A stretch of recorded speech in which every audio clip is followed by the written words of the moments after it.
ကျေးဇူးများတင်ပါတယ်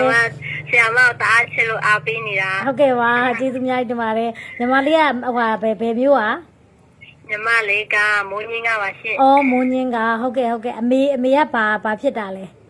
ဒူးနာလားရှင်အော်ဒူးနာတာဟုတ်ကဲ့အောင်ကျော်စေးတောက်တာလားဟုတ်တယ်အာယုံကျော်စေးတောက်တာရှင်အော်ဟုတ်ကဲ့အခုတော့ဘယ်လိုနေသေးလဲ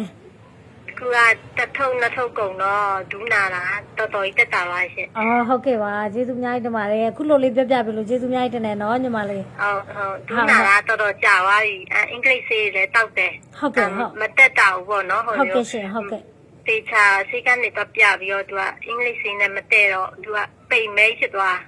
ဟုတ်ကဲ့ရှင်ဟုတ်ဆေးရအင်္ဂလိပ်ဆေးဆက်မတောင်းနဲ့တော့ဆိုမှဆရာမဆေးကိုတောက်ကြည့်တာပေါ့ဟုတ်ကဲ့ရှင်ဟုတ်ကဲ့တောက်ကြည့်တော့တော်တော်ကြီးတက်တာပါအမေကတွားနိုင်လာနိုင်တယ်ဒီကအရင်တော့ဆိုရင်ဒူးနာတော့တိတ်မတွားနိုင်ဘူးဘယ်မှမတွားနိုင်ဘူးဟုတ်ကဲ့ပါဟုတ်ကဲ့တော်တော်ကြီးတွားနိုင်တော့ဆရာမကိုတဲ့ကျေးဇူးတင်တယ်တဲ့အမေကလည်းဟုတ်ကဲ့ပါအမလည်းကျေးဇူးများတင်ပါတယ်ခုလိုလေးတခုတကလေးဖုန်းဆက်ပြီးပြောပေးလို့နော်ညီမလေးနောက်ကြလို့ရှိရင်တကယ်လို့ဒူးနာလို့စိတ်ကခွာလေးလည်းသုံးကြည့်ပါအရန်ကောင်းတယ်နော်ဟုတ်ကဲ့သူများတွေကိုလည်းကြော်ညာပေးရရှင်ဟုတ်ကဲ့ပါ